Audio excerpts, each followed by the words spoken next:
Assalamualaikum warahmatullahi wabarakatuh. Bapak, Ibu dosen penguji uji kinerja, perkenalkan saya Devi Suwarto, mahasiswa PPG dalam jabatan Angkatan 4 tahun 2021 Universitas Negeri Semarang, program studi bimbingan dan konseling. Asal instansi SMP Negeri 2 Singaparna, Kabupaten Tasikmalaya. Pada hari ini, Senin, tanggal 6 Desember 2021, pada pukul 10 waktu Indonesia Barat, saya akan melaksanakan kegiatan konseling individu dengan pendekatan RIBT, teknik reframing. Atas perhatiannya, saya ucapkan terima kasih. Wabillahi taufik wal hidayah. Wassalamualaikum warahmatullahi wabarakatuh.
Assalamualaikum, Pak. Waalaikumsalam. Silakan duduk, Nak. Terima kasih, Pak. Ya, sehat. Silakan duduk. Duduk aja yang paling nyaman. Nah, ini dengan Risma, Risma. Risma kelas berapa? kelas 8B. 8B. Risma pelajaran siapa, Mak? Pelajaran Bu Tita. Bu Tita. Matematika ya? Iya, Oke. Gimana belajar sama Bu Tita? enak-enak aja sih, Pak, belajar sama beliau. Cara ngajarnya tuh mudah dipahami dan jadi semangat juga belajarnya. Pokoknya pertahankan ya semangatnya ya. Risma, ada keperluan ke Bapak? Iya nih, Pak, saya kesini tuh mau curhat sama Bapak. Mau curhat. Nah, di sini berarti Risma mau melakukan proses konseling ya, Pak ya? Iya. Nah, Risma pernah dengar apa itu konseling? Belum pernah. Belum pernah. Nah, proses konseling itu adalah pemberian layanan atau pemberian bantuan, Mak, dari Bapak sebagai seorang konselor ke Risma sebagai seorang konseli. Risma tahu nggak tujuan konseling itu apa, Mak? Nggak tahu, Pak. Nah, tujuan konseling itu yang pertama buat memandirikan Risma, buat mengoptimalkan kompetensi Risma, dan yang pasti buat memecahkan masalah Risma. Tapi nanti yang mengambil keputusan Risma itu sendiri, nah gitu, mengerti gak? Mengerti, Pak. Nah, cuman nanti Risma kalau misalkan mau melakukan proses konseling, kita harus ada dulu yang namanya persetujuan, Mak. Ini layanan persetujuannya. Nah, silahkan. Risma siap mau melakukan proses konseling? Saya siap, Pak. Nah, ini silakan diisi dulu ya sama Risma. Ini surat pernyataan persetujuan kita melakukan konseling. Nah, silakan, Mak. Ini diisi. Diisi. Nah, itu inisial aja namanya ya.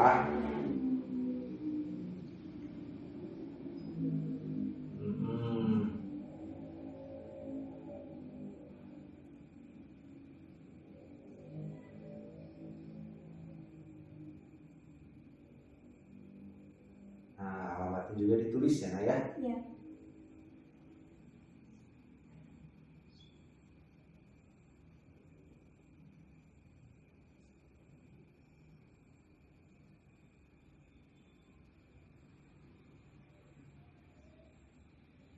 Oke, bagus.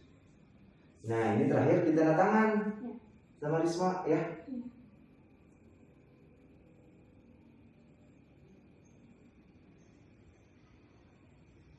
Oke, terima kasih ya, Mak ya.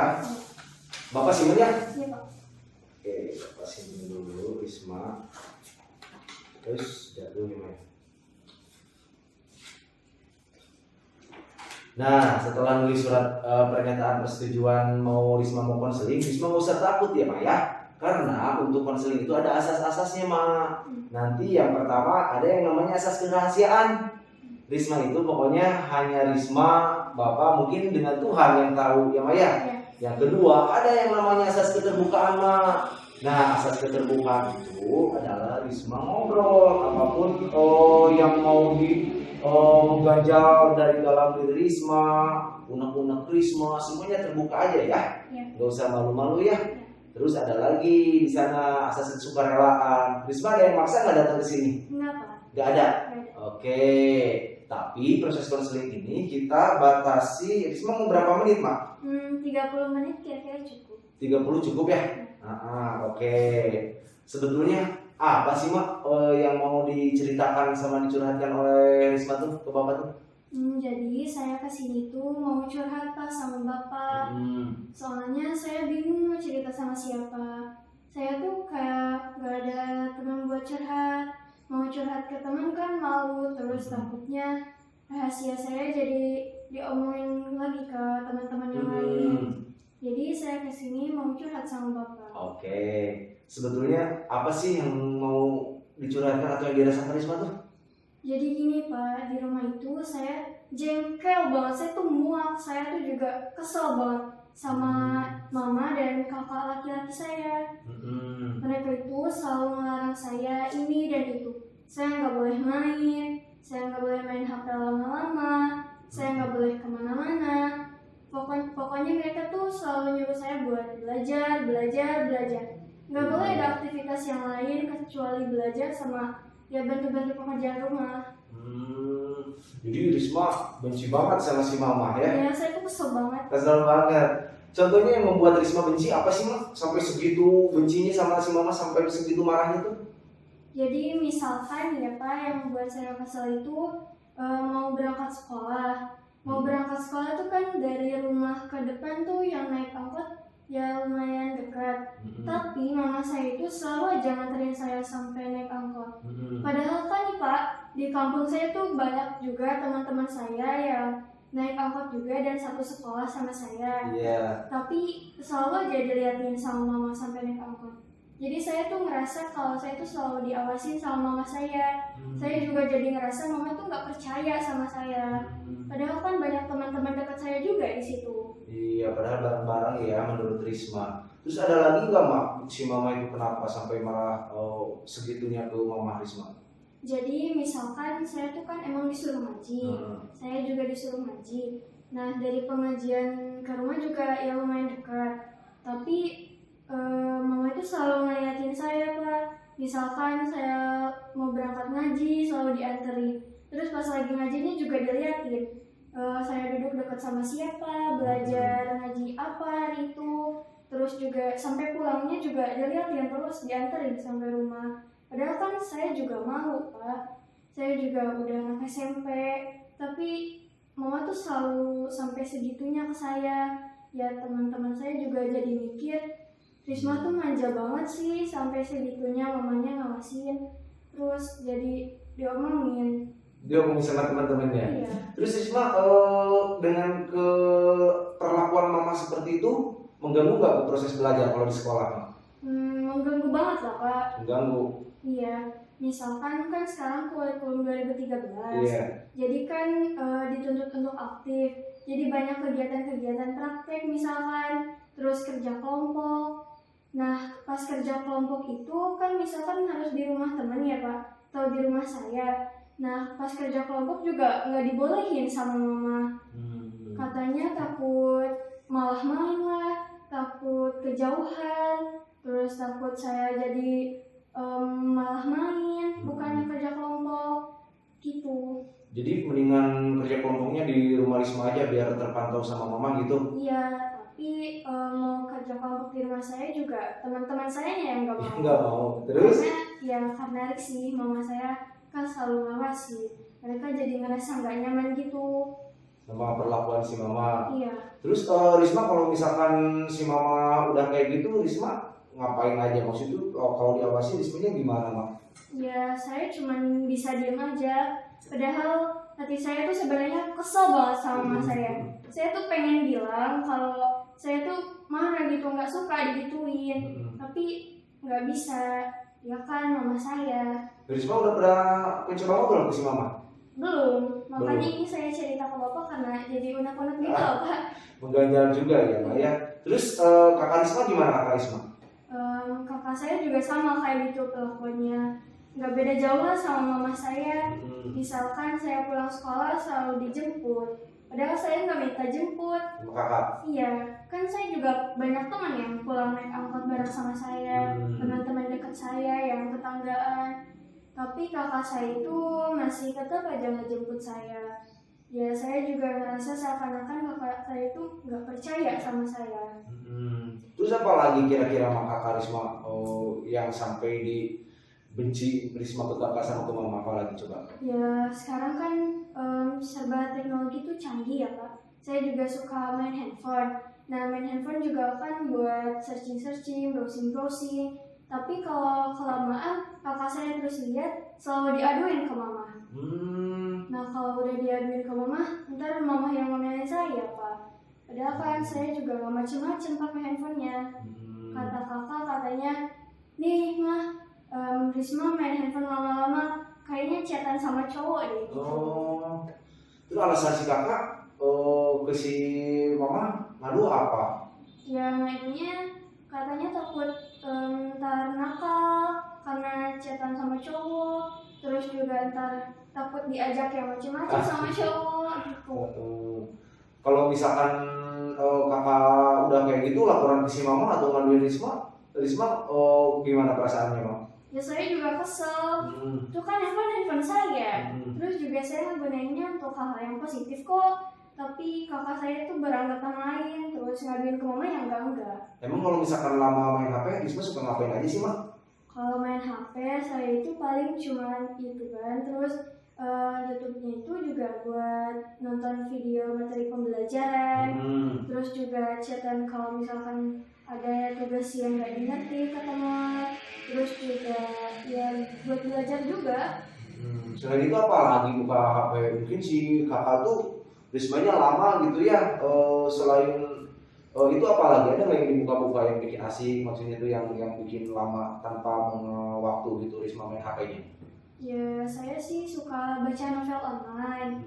Terus juga saya mau suka chatan sama teman. Kan saya nggak boleh main. Ya jadi salah satu cara saya buat komunikasi selain di sekolah sama teman-teman ya chatan. Tapi Risma punya sahabat dekat nggak? Punya. Ada. Tapi tetap yang walaupun kayak gitu setia sama Risma. Ya sebenarnya sih dia baik karena saya itu tetap setia sama saya. Tapi lama-kelamaan dia juga katanya risih dan kayaknya juga emang jadi ngejauh gitu loh Pak sama saya. Katanya Risma itu anaknya dimanjain banget. Terus juga mamahnya kayak keterlaluan aja gitu ngawasinya. Jadi kalau mau main juga ya malu. Overprotective mungkin ya si mamanya menurut Risma. Terus suka nanya-nanya nggak si mama ke teman Risma? Suka. Gimana misalkan? Misalkan ke teman saya tuh dia nanyain, Risma tadi belajar apa, terus ngapain aja di sekolah, istirahat sama siapa, istirahatnya jajan apa, terus mainnya sama siapa aja. Iya. Terus kalau misalkan Risma sama teman Risma jalan, si mama masih suka nanyain. Kalau misalkan ditemenin keluar sama teman Risma, masih ditanyain nggak? Ya masih. Masih tetap ini Pak bukan nggak percaya ya Pak ya, masih tetap nanyain juga tadi ngapain aja kemana gitu. Nanyain. Terus Risma itu anak berapa sih? Saya itu anak kedua. Berarti Risma itu punya adik? Enggak. Oh bungsu ya? Iya. Risma berarti tinggal sama? Sama ibu saya sama kakak saya yang laki-laki. Oh sama si mama sama yang laki-laki. Ayah kemana? Ayah saya udah meninggal. Oh udah meninggal. Oh itu kapan Pak meninggalnya? Ayah saya itu meninggalnya pas saya mau masuk SMP. Pas mau masuk SMP. Risma dulu semenjak masih ada ayah, maaf tapi semenjak masih ada ayah, Risma gimana? Dekat sama ayah, dekat sama ibu? Dekat sama ayah. Dekat sama ayah. Gimana ayah dekatnya? Saya itu suka bercanda-bercanda sama ayah. Terus kalau ada soal yang dimengerti, ayah itu pintar, terus suka bantuin saya. Saya juga sama ayah boleh kok main, terus asalkan ya mainnya juga baik-baik, terus nggak macam-macam, terus juga kalau kerja kelompok ya nggak apa-apa, ya benar-benar kerja kelompok aja kayak gitu. Terus kalau si ayah ngebolehin Risma ini mah main kerja kelompok, si mama boleh juga kalau dulu masih ada ayah. Kalau dulu pas masih ada ayah, mama juga ngebolehin. Ngebolehin. Terus sekarang? Jadi kayak gitu semenjak ayah meninggal. Oh jadi kayak gitu semenjak ayah meninggal. Terus dulu Risma waktu masih ada ayah, gimana perasaan Risma? Ya saya selalu bahagia, saya juga anak yang ceria. Saya merasa kalau keluarga saya itu keluarga yang harmonis, saling menyayangi, saling support. Kalau misalkan saya ada lomba selalu disupport, selalu didukung, selalu dibantu. Terus kalau misalkan Risma dulu masih ada ya, terus ibu juga sama sayang ke Risma dulu. Ya sayang, Kakak juga sayang. Iya. Terus gitunya yang dirasakan Risma, kenapa kok jadi rubah kata Risma tadi? Ya mungkin mereka kayak gitu karena mereka ingat amanat ayah saya dulu. Jadi ayah itu kan sakit stroke. Nah pas di rumah sakit, ayah sama ibu saya sama kakak saya itu lagi ngobrol, dan saya dengar ayah itu nitip pesan amanat ke mama sama kakak saya. Kalau misalkan umur ayah saya nggak panjang, ayah nitip saya, soalnya kan saya anak perempuan satu-satunya.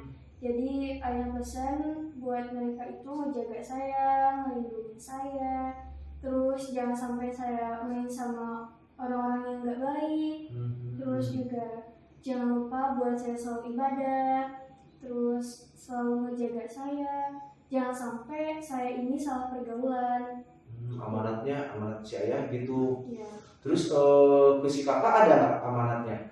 Iya, katanya jagain adik kamu, jangan sampai dia main sama cowok, jangan sampai dia terjerumus ke pergaulan yang nggak sehat. Terus juga selalu jadi anak yang berprestasi.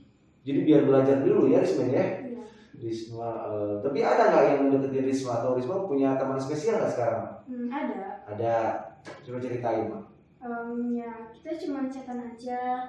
Terus juga kalau misalkan HP saya dicek ya langsung saya hapus chatannya Pak. Normal ya. Berarti ya namanya juga mungkin menyukai lawan jenis ya Pak ya. Terus si Mama kalau misalkan pulang sekolah atau lagi di sekolah, ada nggak yang suka ngechat atau ngecek HP? Sering Pak. Oh sering? Sering gimana Mak? Ya misalkan saya lagi belajar, belum mau keluar tuh, tapi udah diteleponin aja. Dia juga kan menjadi ngeganggu pembelajaran saya. Misalkan waktu istirahat, jangan yang macam-macam, terus langsung video call, beneran kamu sama teman dekat aja gitu mainnya, terus juga makan apa, terus istirahatnya sama siapa, tadi belajar apa, terus nilai kamu berapa, kayak gitu. Tapi si Mama kalau misalkan pulang udah ada di depan rumah kayak gitu nggak atau nanya? Udah. Pernah nggak Risma telat pulang dari sekolah? Pernah karena macet. Macet. Nah, Risma pulang ke sana naik apa? Naik apa? Oh naik angkot dari sekolah ke angkotnya memang suka nundul gitu. Iya. Oke. Nggak ngabarin si Mama Risma? Ngabarin. Terus reaksi si Mama gimana dong pas begitu Risma telat? Ya langsung marah-marah Pak. Marah-marah, was-was mungkin si Mama juga ya? Iya. Mama itu ngiranya saya itu main sama teman-teman, mentang-mentang nggak dibolehin sama mama, terus saya diam-diam gitu. Iya. Terus kalau si kakak nggak suruh nyariin? Jadi suruh nyariin, tapi kakak kan belum nyampe ke tempat sekolah saya. Nah pas nyampe saya udah di angkot. Ya jadi kakak saya ngiranya ya saya main, padahal kan udah naik angkot. Iya. Terus kalau yang tadi kalau di kampung kan Risma suka aktif nggak di masyarakat? Ya saya aktif, apalagi dulu sebelum ayah meninggal. Tapi semenjak ayah meninggal ya itu Pak yang tadi saya bilang, mama itu jadi ngelarang saya buat main. Bahkan ke halaman rumahnya tuh selalu dilihatin sama mama. Oh dilihatin. Risma kalau misalkan dulu sama ayah Suka main jalan-jalan kayak gitu kan? Ya suka, suka jalan-jalan sekeluarga, Hmm. apalagi pas hari weekend, ya kita jalan-jalan, refreshing, buat semangat lagi belajarnya. Oke. Nah, Risma kalau misalkan si Mama suka ini nggak, suka apa namanya? Suka ngasih jajan berapa atau dicek atau jajan apa kayak gitu yang kata Risma tadi? Iya, Cukup nggak dari si ya, Mama? cukup Pak kalau masalah finansial, ekonomi, masalah kebutuhan, semuanya kebutuhan saya tercukupi. Saya jajan, saya juga makan yang bergizi, saya juga makan yang enak. Mama saya juga selalu nyiapin makanan yang enak. Yang enak buat Risma. Iya. Nah, sebetulnya gini, Mak. Bapak nanya ya ke Risma sekarang. Sebetulnya persepsi apa sih, Mak, yang dirasakan Risma saat ini ke si Mama itu, Mak? Ya, Yang dirasakan banget sama Risma saat ini ke si Mama sampai marah kayak gitu tuh? ya saya kesel banget pas saya. Kesel banget, Ya, saya juga pengen marah tapi yang nggak bisa. Saya kesel banget sama mama. Pernah nggak ngelampiasin ke apa gitu?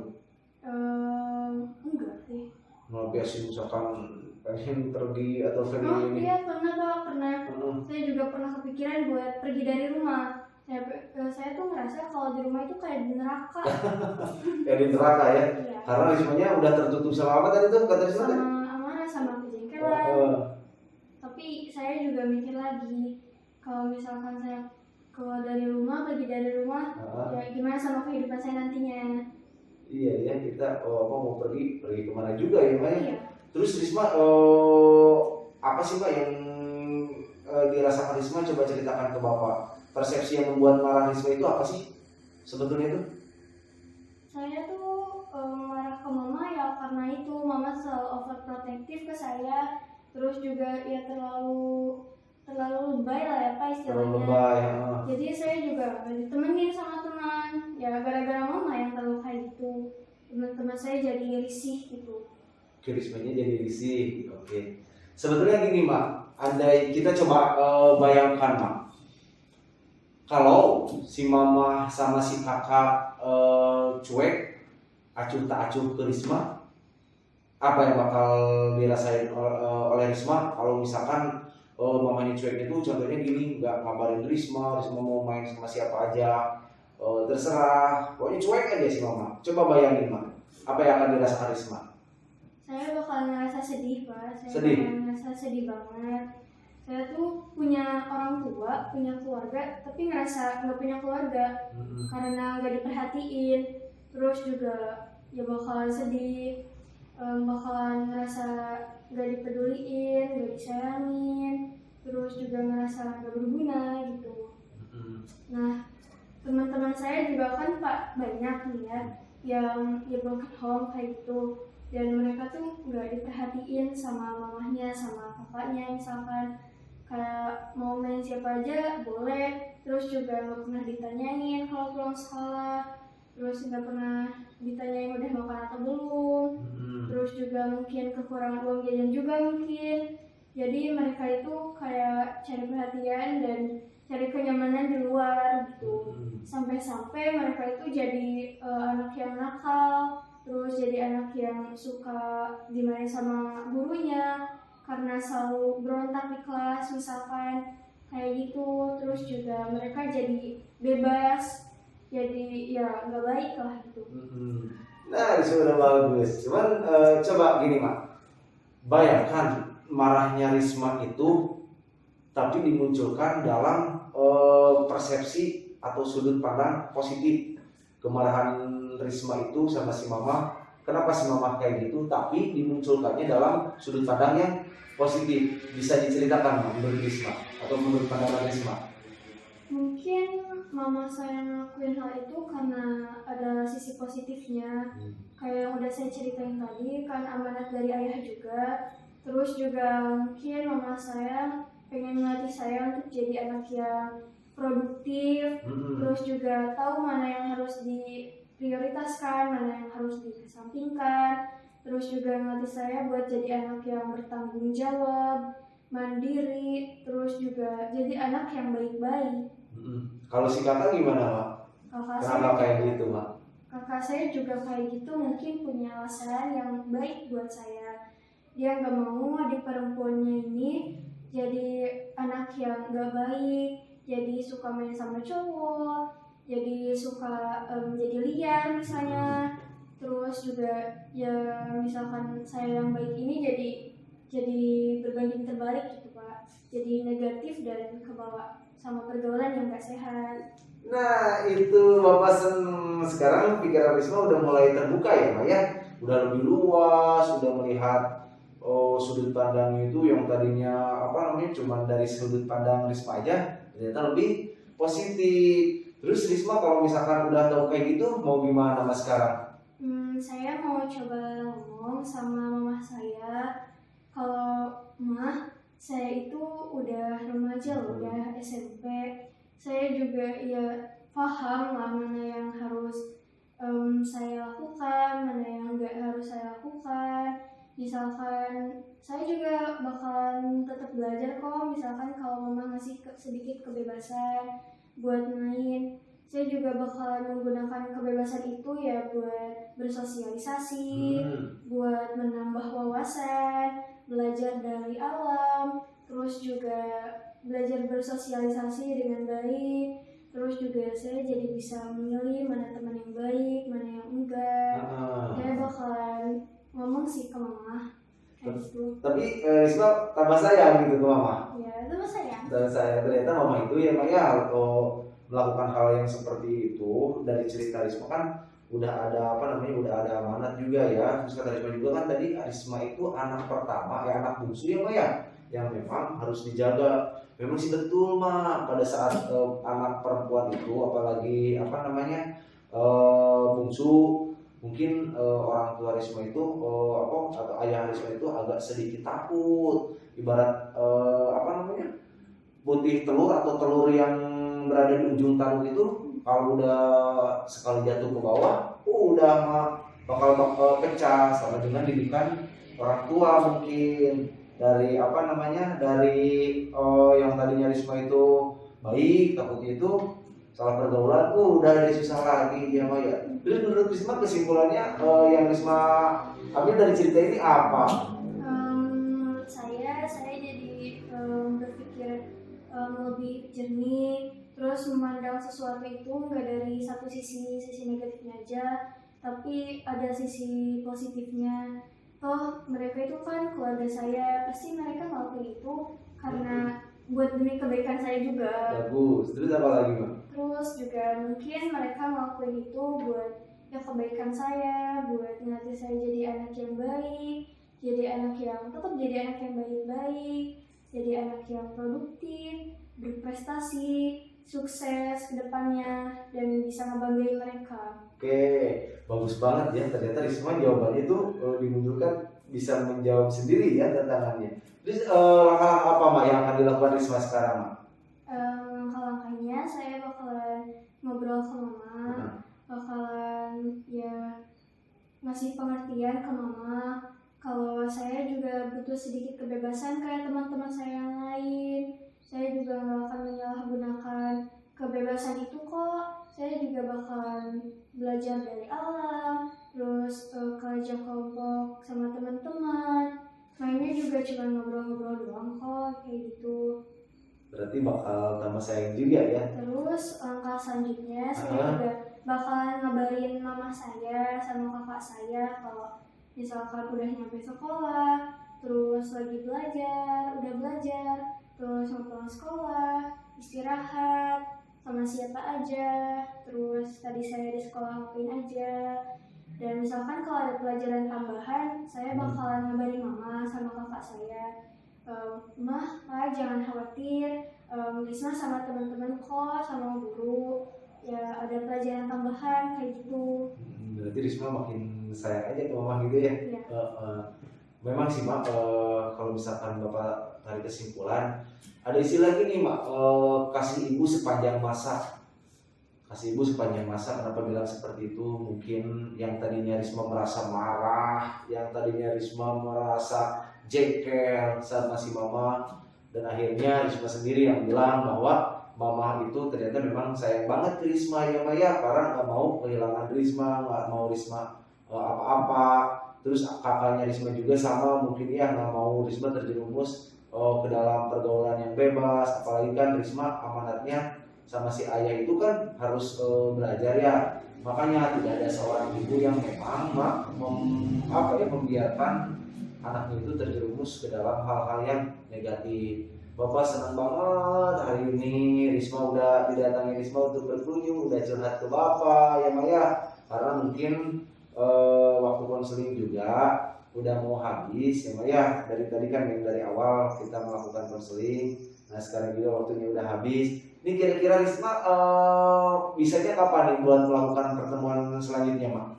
Minggu depan bisa Pak. Minggu depan bisa. Sekarang tuh hari Senin ya? Iya. Nah hari Senin depan Risma kita ngelakuin kunjungan lagi ke Bapak ya, kita lakuin layanan lagi. Cuma nanti Mak, Bapak akan WA nomor Risma ya, ke nomor Risma. Nanti ada yang namanya lembar kerja peserta didik, nanti diisi sama Risma, nanti kirim lagi ke Bapak ya. Ya. Nah sekarang gimana perasaan Risma setelah konseling ini Mak? Setelah konselingnya saya jauh lebih lega. Saya juga jadi tahu apa sih tujuan mama saya sama kakak saya ngelakuin itu ke saya ya, karena ada niat positifnya gitu, ada tujuan baiknya buat saya. Nah saya juga jadi ngerasa lega di sini, dan saya juga jadi memandang sesuatu nggak dari satu sisi aja. Jadi masalah Risma itu apapun ya Mbak ya, pokoknya Risma memandang masalah itu tidak cukup dari satu pandangan Risma aja. Jadi kita juga harus melihat dari pandangan yang lebih positif, karena percaya atau tidak, bila Risma kalau misalkan memandang sesuatu itu dengan positif, itu akan hasilnya juga akan menjadi lebih positif ya Maya. Tapi sebaliknya kayak tadi, ternyata Risma yang tadinya memandangnya hanya sebelah satu sudut saja, akhirnya kan seperti itu ya. Baiklah Risma, terima kasih ya Mas sekali lagi, mudah-mudahan kedepannya lebih baik lagi ya, ada perkembangan buat Risma ya. Pokoknya sayangi orang tua, sayangi si kakak ya, salam buat mereka. Mungkin gitu aja Mak. Iya. Iya Risma, silakan, selamat belajar lagi ya Pak ya. Terima kasih. Iya. Assalamualaikum. Waalaikumsalam warahmatullahi wabarakatuh.